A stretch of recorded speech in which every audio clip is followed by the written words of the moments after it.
네, 제가 지난주에 또 우리 구약의 역사는 굉장히 길지만 창세기부터 말라기까지 신구약 전체 중에 분량이 4분의 3을 차지합니다. 나머지 4분의 1이 신약이고요. 그 한마디로 정의한다면 구약의 역사는 실패의 역사라고 그렇게 규정하였습니다. 한번 따라해 볼까요? 실패의 역사. 구약의 역사는 실패의 역사입니다. 그렇다고 구약에는 그러면 우리가 교훈받고 깨닫고 은혜받고 뭔가 본받을 만한 말씀이 하나도 없는가요? 그렇지는 않죠.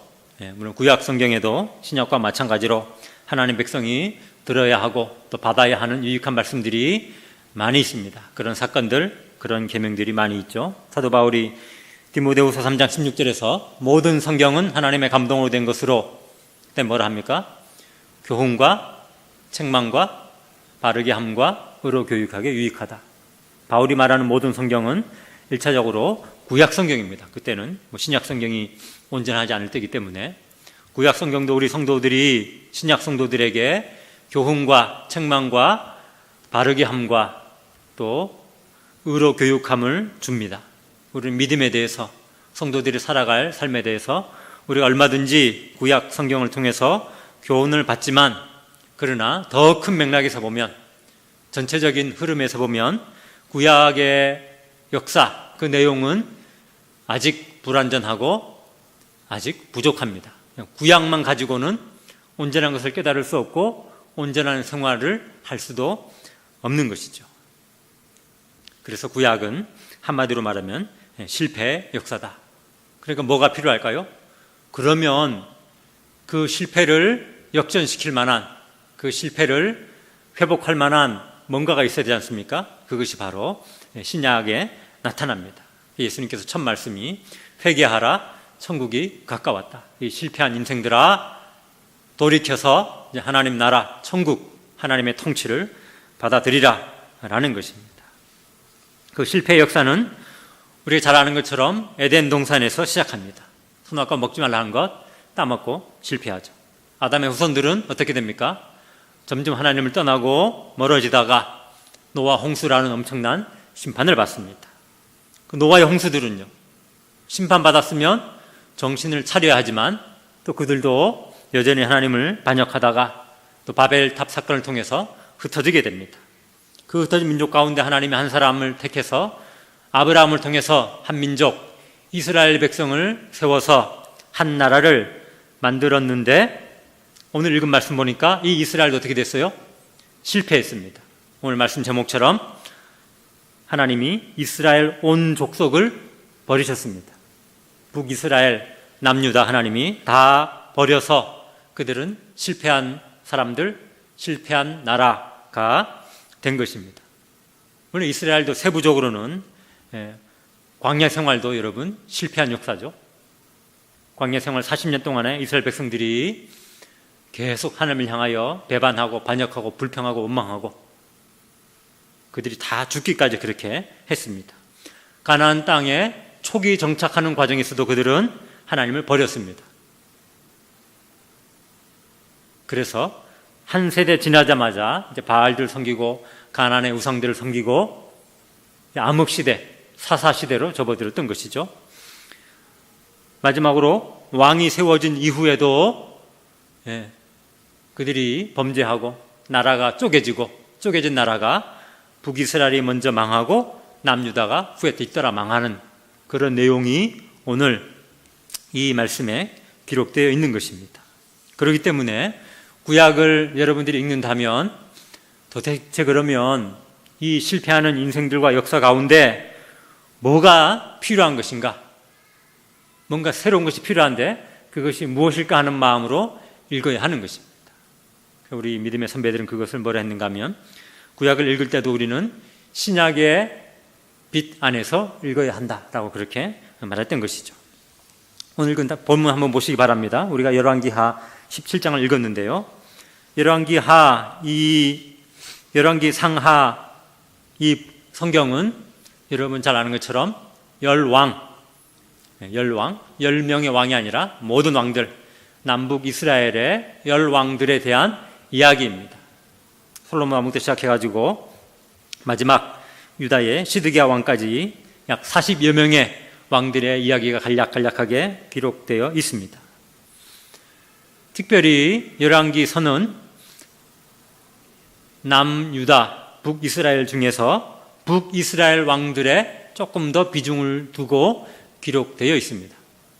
그 분량도 상대적으로 많고요. 물론 이제 남과 북이 나누기 이전에 솔로몬 왕에 대한 그 비중이 꽤 많고, 그 다음에 많은 게 뭔가 하면 엘리야와 엘리사 두 선지자의 사역 이야기가 많습니다. 엘리야와 엘리사는 잘 아신 것처럼 남유다가 아니라 북이스라엘에서 활동했던, 그것도 가장 악한 시대에 아합 왕 때에 활동했던 선지자입니다. 그들의 이야기가 제일 많은 것을 알 수 있습니다. 그러니까 북이스라엘을 중심으로 기록된 것이죠. 반면에 열왕기 후에 나오는 성경이 뭡니까? 역대상하죠. 역대기는 이스라엘 왕들의 이야기는 없습니다. 순전히 남쪽 왕들의 이야기만 있습니다. 남쪽, 남유다의 정통성을 강조하기 위해서 북이스라엘 역사는 빼고 남유다의 이야기만 기록되어 있죠. 오늘 이 열왕기서는 북이스라엘 역사를 중심으로 기록되어 있는데요. 우리가 읽은 1절부터 6절까지 내용은 이제 마지막 왕, 한번 보세요. 1절. 북이스라엘의 마지막 왕이 누굽니까? 그 이름이 호세아입니다. 호세아 왕인데요. 그때에 어떻게 해서 이 북이스라엘이 아수르에 의해서 망했는지를 간략히 말하고 있어요. 3절 보면 처음에는 이 호세아 왕이 아수르 왕 살만 에셀의 종이 되어서 조공을 바치고 그를 섬겼습니다. 아수르가 강대국이 와서 치니까 항복하고 조공을 바쳤습니다. 그러다가 4절 어떻게 됩니까? 그 호세아 왕이 아수르 왕을 배반하고 어디에 붙어요? 애굽 왕 소에게, 왕의 이름이 소예요. 애굽 왕 소에게 붙고 이제 아수르 왕을 배반합니다. 그러니까 아수르 왕이 어떻게 해요? 와서 4절 끝에 보세요. 아수르 왕이 호세아가 배반함을 보고 그를 옥에 감금하여 두고, 그 다음에 또 나중에 와서 5절 사마리아 이스라엘을 온 땅을 치고 마지막으로 사마리아를 포위합니다. 끝까지 저항하니까. 그래서 3년간 에워쌌더라.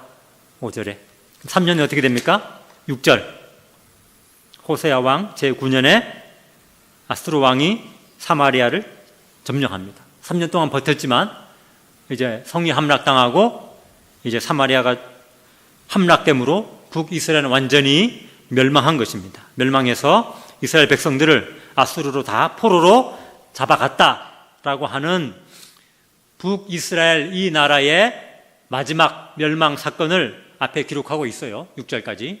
그러면서 7절 어떻게 시작합니까? 이 일은, 그러니까 이스라엘이 멸망한 이 일은 점점점 설명하면서 도대체 이 일이 왜 일어났는지, 이 일이 어떤 의미인지에 대해서 17장 끝까지, 이 후반부까지 쭉 우리가 읽은 본문까지 그 원인과 의미를 나름 자기가 해설하고 있는 그런 부분이에요. 이제까지는 쭉 이랬다 저랬다, 이 왕은 저렇게 했고 저 왕은 이렇게 했고 말하다가 이 일은, 이스라엘의 멸망은 이런 것 때문이다라고 정리해주는 부분입니다. 여러분, 북이스라엘이 왜 멸망했다고 말합니까? 한마디로 말하면 7절에 이 일은 어떻게 했다고요? 그들이 출애굽시켜주신 하나님을 께 죄를 범하고 다른 신들을 경외했다라고 말합니다. 다른 신들을 경외했다. 10계명의 제1계명을 범한 것이죠. 11절 보면 그런 일 때문에 그들이 11절 끝에 보세요. 뭐라 합니까? 또 악을 행하여, 그 악은 뭔가 하면 우상을 섬기고 다른 신들을 경배하는 것입니다. 그 악을 행하 어떻게 했다고요? 여호와를 경노하게 했다. 여호와의 분노를 촉발시켰다는 것입니다. 여호와를 경노하게 했다. 17절에도 나오죠. 그들이 악을 행하여 그를 경노하게 하였으므로. 18절에는 뭐란 말입니까? 여호와께서 이스라엘에게 심히 노하사. 예. 그러니까 이 사건은 이스라엘이 망한 사건은 그 원인과 의미가 뭐라고요?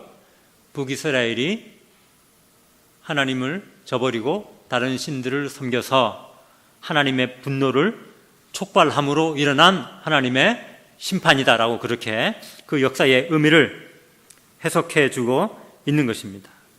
13절에는 그 일이 13절 보십시오. 여호와께서 각 선지자와 선견자를 통하여 말씀하셨지만 선지자들, 선견자들, 아까 말씀드린 엘리야, 엘리사, 그다음에 우리가 아는 호세야, 아모스, 이런 북이스라엘에 활동했던 그 선지자들의 수많은 외침과 권고와 경고에도 불구하고 그들은 14절 그들이 듣지 아니하고 그들이 목을 곧게 하기를, 목을 빳빳하게 세워가지고 목을 숙이지 못하는 그런 교만함으로, 누구처럼요?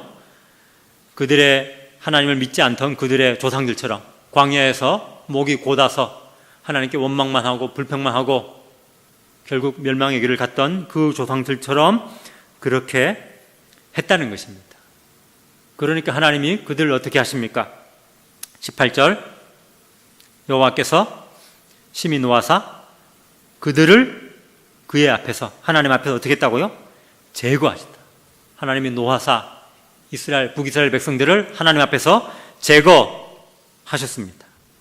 제거하셔서 어떻게 됐습니까? 오직 유다 지파 외에는 남은 자가 없었더라. 이스라엘 12지파 중에서 11지파가 제거되고 다 이제 흩어지고 다 포로로 잡혀가고 오직 한 지파, 유다 지파만 남게 되었습니다. 그 일이 왜 일어났다고요? 하나님을 배역하고 악을 행하여 하나님을 분노하게 했기 때문에 라는 설명이죠. 그런데 19절 유다만 남았는데 그 유다도, 지금 앞에는 이스라엘의 멸망이 있었잖아요. 뒤에 우리가 몇 장 더 넘기면 남유다의 멸망이 나옵니다. 아직 그 역사는 아직 기록하지 않았지만 곧 기록할 거지만 미리 말아요. 유다도 어떻게 했다고요? 북이스라엘과 똑같이 남유다도 하나님의 명령 지키지 아니하고 이스라엘 사람들이 만든 관습을 따라 행하였으므로 20절 여호와께서 한번 따라해 봅시다. 이스라엘의 온 족속을 버리사. 오늘 말씀의 제목이죠. 유다도 똑같이 북이스라엘과 같이 하니까 하나님께서 이제 유다도 버리셨습니다.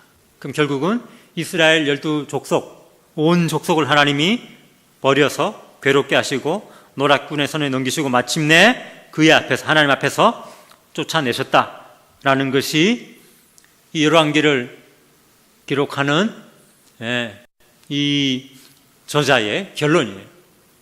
그러니까 열왕기서는 이 남북 이스라엘 수많은 왕들의 일을 기록하지만 결국 목적은 그들이 왜 망했는가, 왜 하나님은 북이스라엘과 남유다를 심판하실 수밖에 없었는지를 기록하는 게 제일 중요한 목적이었습니다. 여러분, 그러면 하나님은 인간들에게, 자기 백성에게 이렇게 심판만 하시는 분인가요?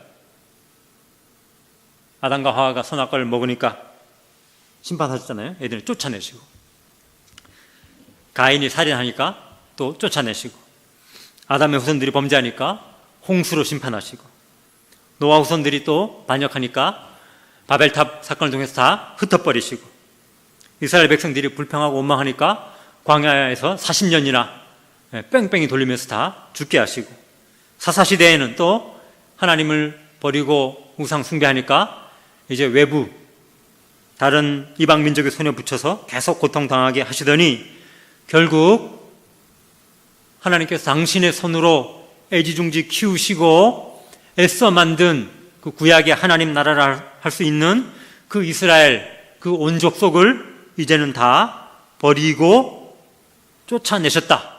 하나님 정말 심판만 하시는가? 하나님 너무하시는 게 아닌가요? 구약의 역사는 실패의 역사인데 하나님이 계속 범죄한 자들을 쫓아다니시면서 심판하는 그런 역사처럼 보입니다.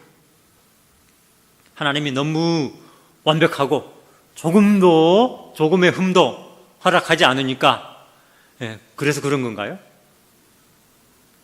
우리가 알기로 성경이 말하기로 하나님은 그런 하나님은 아니십니다. 하나님은 오래 참으시고 심판도 하시지만 돌아오는 자를 회복시키시고 다시 살리시는 데는 훨씬 빠르십니다. 아멘. 심판은 오래 참으시고 더디세요. 물론 또 심판하실 때는 확실히 하시지만, 그러나 돌아오는 자를 품으실 때는 또 훨씬 빠르십니다. 빠르게 반응하시죠. 여러분, 구약 이스라엘 백성들은 하나님을 저버리고 그들에게 주셨던 계명들, 율법을 저버림으로 심판을 받았습니다. 그럼 하나님이 그들에게 주신 율법, 십계명과 또 여러 가지 출애굽기와 레위기와 신명기에 나오는 계명들이 있잖아요. 그것들은 그러면 정말 지키기가 어려운 계명들이었을까요? 그렇지 않다는 것입니다. 하나님 백성이면 마땅히 지켜야 하고 또한 지킬 수 있는 그런 계명이었습니다. 요한일서 5장 3절에 이런 말씀이 있습니다. 하나님을 사랑하는 것은 이것이니 우리가 그의 계명들을 지키는 것이라. 그의 계명들은 무거운 것이 아니로다. 하나님의 계명들은 뭐라고요? 무거운 것이 아니로다. 무거운 것이 아닙니다. 단순한 것입니다. 하라는 것 하면 되고요, 하지 말라는 것 안 하면 됩니다. 먹으라는 거 먹고, 먹지 말라는 거 안 먹으면 됩니다. 하나님이 인생들을 괴롭게 하려고 막 고행을 시키려고 정말 최소한의 음식만 주고 힘을 다 빼게 만들어가지고 그렇게 우리를 힘들게 하시는 게 하나님의 율법의 목적이 아니에요. 너희는 추수하면 10의 9조를 바치라. 10분의 9를 바치고 10분의 1만 가지고 먹고 살라. 그렇게 하나님 우리에게 인색하게 요구하지 않습니다. 10분의 1을 바치라 라고 말씀하셨어요. 여러분, 10% 굉장히 어떤 숫자입니까? 뭐 그렇게 큰 부담되지 않는 그런 것입니다. 여러분, 어디 뭐 식당 가거나 마트 가가지고 무슨 할인 받을 때 여러분 생각해 보세요. 몇 프로 할인 그러면 굉장히 기분 좋아요? 몇 프로면 기분 좋습니까? 1 플러스 1 50%. 기분 좋죠. 50%면 야, 반값이네. 80% 그러면 좀 의심합니다. 이거 그게 뭐 속는 거 아니야? 이게 뻥 아니야? 그러잖아요. 30%면 제 신용카드 중에서 어디 가면 30% 할인되는 게 있어요. 스타벅스 커피 가면 30% 할인돼요. 와, 그러면 5,000원짜리면요 3,500원. 굉장히 기분 좋아요. 우리에게 30%면 굉장히 괜찮은 거예요. 20%면요 뭐 아쉽긴 해도 그래도 야, 20%면 어디야? 그래도 뭐 꽤. 10%면요 뭐 안 해주는 것보다 낫지. 그런 숫자가 10%예요.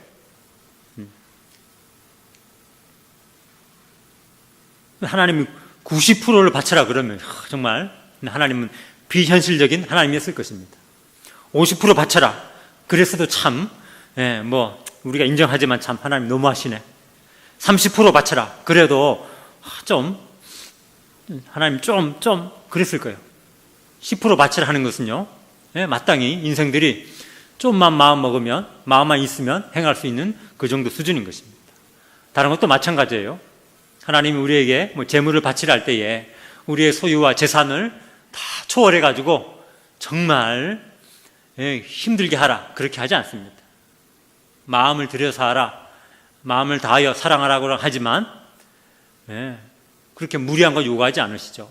어린 양을 바치기에 부족한 사람이 있으면 뭘 합니까? 뒷비둘기 2마리나 산비둘기 새끼 2마리로 바치라 합니다. 하나님 그런 분이세요.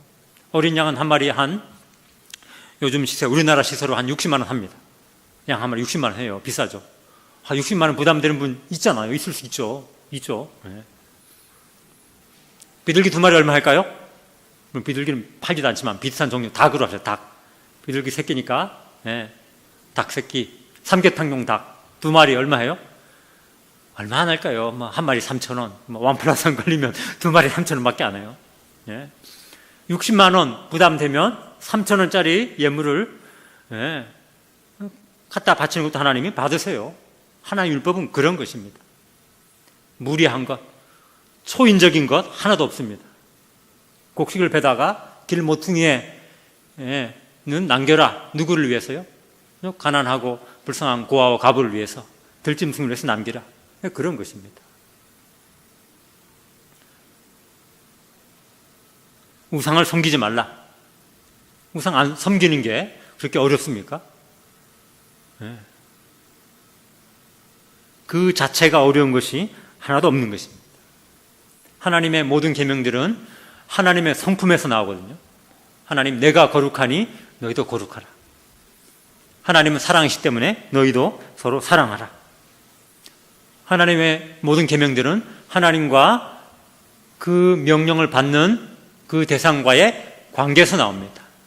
내가 너희를 구속하였고 너희는 나의 특별한 소유고 내 백성이기 때문에 너희는 마땅히 그것을 지켜야 하는 것입니다. 선악과는 왜 주셨어요? 하나님은 창조주이고 아담과 하와는 피조물이기 때문에 최소한 너희가 피조물이다라는 것, 내가 왕이고 너희는 왕이 아니다라는 것을 말해주는 표시가 있어야 되잖아요. 그걸 말해준 게 선악과입니다.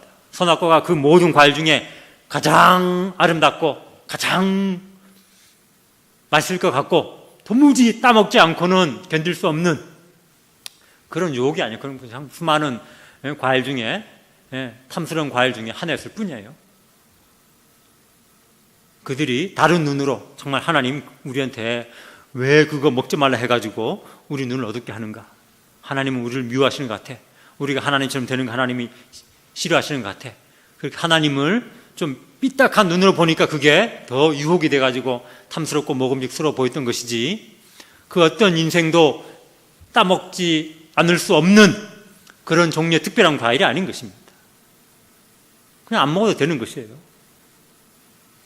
여러분, 하나님의 계명들은 그런 것입니다.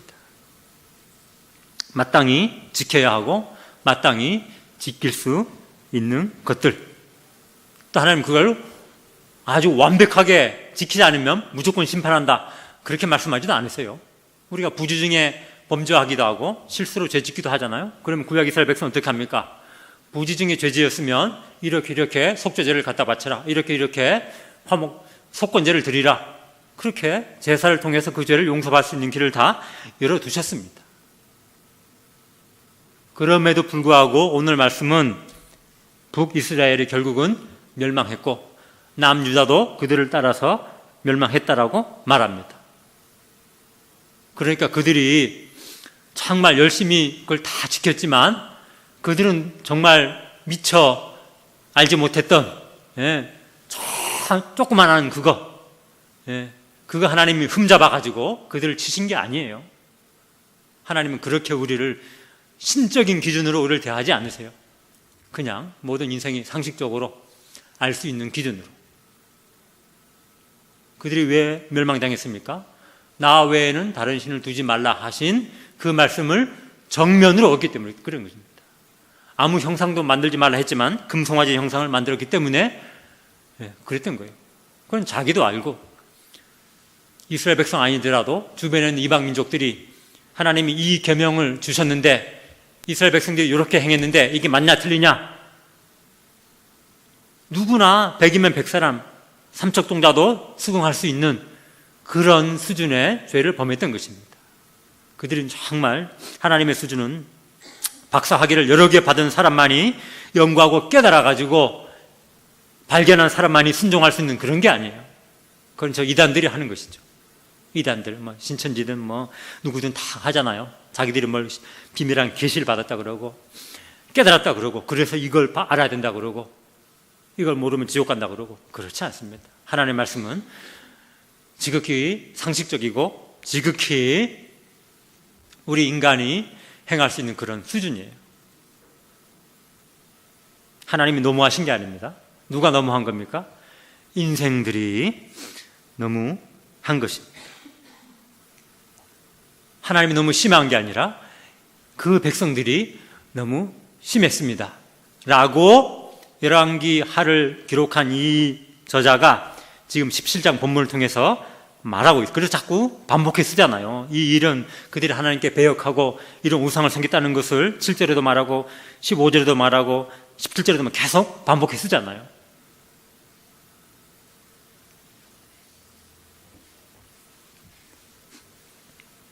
복음서에 보면 예수님께서 바리새인들을 책망하시면서 이렇게 말합니다. 마태복음 23장 29절 이하에 너희 외식하는 서기관과 바리새인들이여 하면서 너희가 선지자들의 무덤을 만들고 그래서 말하기를 만일 우리가 조상 때에 있었더라면 우리는 그들이 선지자의 피를 흘리는데 참여하지 아니하였으리라 하니 무슨 말입니까? 그 조상들 중에 선지자를 죽인 사람들이 있습니다. 선지자를 핍박, 예레미야도 거의 죽을 뻔했죠. 선지자들을 박해하고 죽였어요. 선지자를 죽이는 것은 가장 심각한 죄악 중에 하나입니다. 왜 그렇습니까? 하나님 말씀을 듣지 않겠다라는 그런 거잖아요. 바리새인들이 뭘 하는가 하면 우리가 그때 있었다면 우리 조상들이 선지자를 죽이는 그때에 우리는 참여하지 아니했을 것이다 라고 말합니다. 우리는 선지자를 죽인 그 조상들, 그 악을 행했던 조상들과는 우리는 다르다라는 것이죠.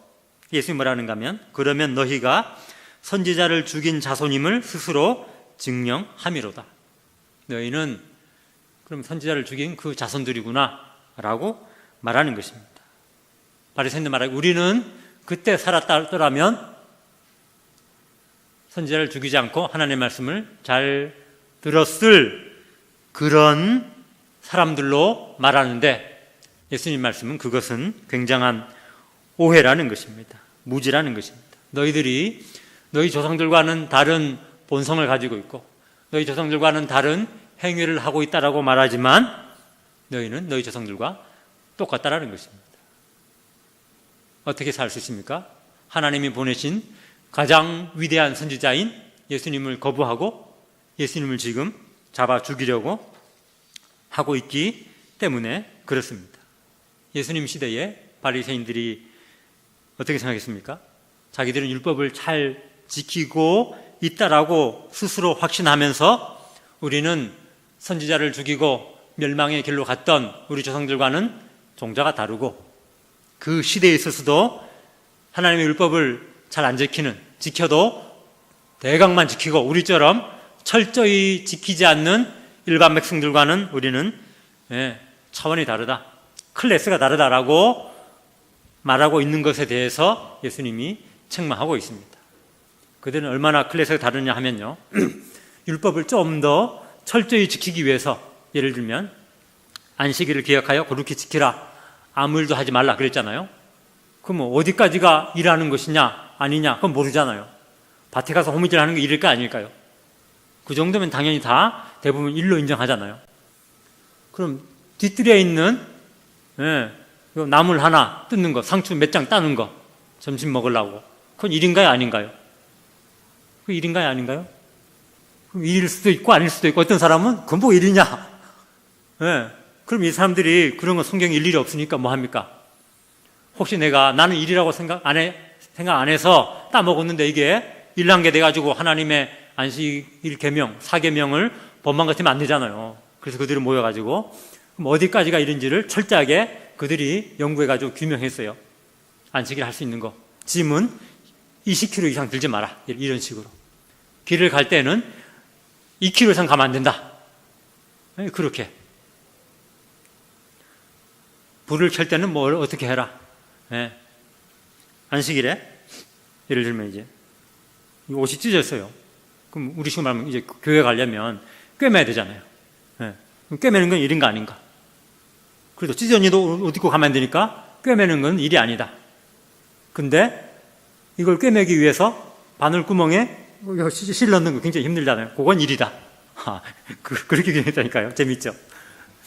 그럼 어떻게 해야 됩니까? 안식일 전날 미리 바늘구멍에 실을 꿰내가지고 혹시 옷이 찢어질 경우를 대비해야 돼요. 그렇게까지 철저히 지키면서 우리만큼 의로운 사람이 있으면 나와보라 그래. 우리는 우리 조상들과 달라. 우리는 저 세리와 죄인들과 다르고 예수님의 제자라고 하는 저 베드로, 안드레, 이런 평민들과 우리는 달라. 우리 꼭 경건해라고 말하는 자들 향해서 하나님이 예수님 뭐라 하십니까? 화 있을진저 너희는 절대 하나님의 복을 받지 못한다. 영생을 누리지 못한다. 왜냐하면 믿음이 아닌 행위를 의지하기 때문에, 하나님이 아닌 자기 자신을 의지하기 때문에, 그것이 바로 그들의 조상들 이스라엘 백성들이 멸망한 원인이죠. 믿음 대신 자기 행위, 하나님 대신 자기 자신을 의지한 것입니다. 여러분, 구약의 결론이 무엇이라고요? 실패라는 것입니다. 누가 실패했습니까?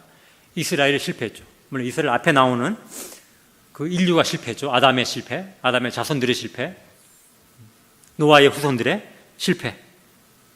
우리가 오늘 구약을 읽으면서 우리도 똑같이 바리새인들처럼 어이구 이런 인간들 같으니, 이런 아담과 하와 같으니, 내가 아담이었으면, 내가 하와였으면 절대 안 그랬을 것이다. 차라리 저 뱀을 내가 잡아먹긴 잡아먹어도 내가 절대 선악 안 떠먹었을 것이다. 그렇게 말하지 말라는 것입니다. 왜요?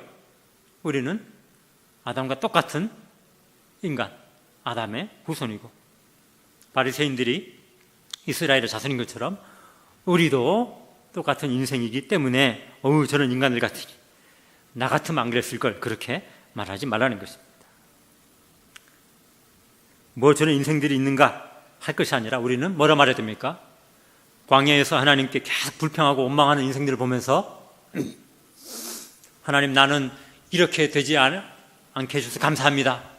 바리새인들처럼 나는 저 세례와 같이 되지 않게 해주시니 감사합니다. 나는 일주일에 2번씩 금식하고 11조도 꼬박꼬박하고, 그렇게 말할 것이 아니라 그 패역하고 반역하며 멸망의 길을 가는 인생들을 보면서 어머, 내가 여기 있네. 어머, 이게 바로 나네. 이렇게 보아야 하는 것이, 그게 정말 겸손한 자들의 구약 읽기인 것입니다. 아멘. 그럼 그렇다면 구약 시대는 그러면 다 그렇게 부패하고 반역한 사람만 있고 하나님이 인정하시는 그런 신실하고 의로운 사람 없었나요? 물론 있었죠. 때로는 좀 상대적으로 많기도 하고, 정말 대다수 사람들이 패역할 때는 아주 극소수 사람들이 있었습니다. 구약 선지자들은 그런 사람을 뭐라 부르는가 하면 남은 자라 불러요. 남은 자, 남아있는 자, 남아서 하나님 섬기는 자, 하나님께서 멸망시키지만 그래도 남겨둔 사람들, 남은 자. 나무로 비유하자면 밑둥을 쳐가지고 나무를 없앴지만 그래도 구루터기가 남아있잖아요. 구루터기에서 뭐가 납니까? 그래도 이제 다시 새싹이 돋아나고 새가지가 돋아나는 것처럼 그렇게 남은 자라고 하는데, 그럼 구약 시대에는 그 남은 자, 그래도 하나님이 인정하시고 기뻐하시는 자가 어떤 사람이었을까요? 어떤 사람은 아닌가는 알 수 있죠. 바리새인 같은 사람은 아닙니다. 자기 행위를 의지하고 교만하는 사람 아니죠. 물론 멸망한 백성들처럼 다른 신을 섬기고 노골적으로 하나님 없다 하고 그것도 아닐 것입니다. 하나님이 구약 시대에는 구약 율법을 지키라 했기 때문에 구약 율법을 잘 준수하는 사람이겠죠. 의롭고 경건한 길을 가는 사람입니다. 그러면서 동시에 어떤 사람인가 하면 구약 율법을 잘 지키기 때문에 나는 다른 종자야, 하나님은 나를 반드시 구원하실 수밖에 없어, 그런 교만한 마음이 아니라 구약 율법을 잘 지키고 최선을 다해 지키면서, 그럼 어떤 마음이 들어요? 내가 정말 율법을 잘 지키라 하지만 또 오늘 보니까 여기 걸리고 내일은 저기 걸리고, 그 율법 자체가 복잡하고 무거워서라기보다는 뭐 때문에요? 내 욕심 때문에. 우리 식으로 말하면 하나님 저거 먹지 말았는데 너무 먹고 싶어가지고 탐욕 때문에, 식탐 때문에, 또 부지 중에 혹은 일부러 에이 뭐 만만한 마음에, 교만한 마음에 먹고 범죄하는 것처럼 그렇게 범죄할 수밖에 없는 자기 자신을 보면서 겸손한 마음을 품는 사람들인 것입니다. 교만한 마음으로 나는 율법을 잘 지켜, 나는 쟤들과는 달라, 이런 것이 아니라 율법을 지키려고 노력하면 노력할수록 나 자신이 부족함, 그게 뭘까요? 아담과 하와로부터 물려받은 우리의 죄성인 것입니다. 원죄라고 부르죠. 하나님이 왕이시지만 내가 왕이 되려고 하는 그런 죄악된 속성인 것입니다.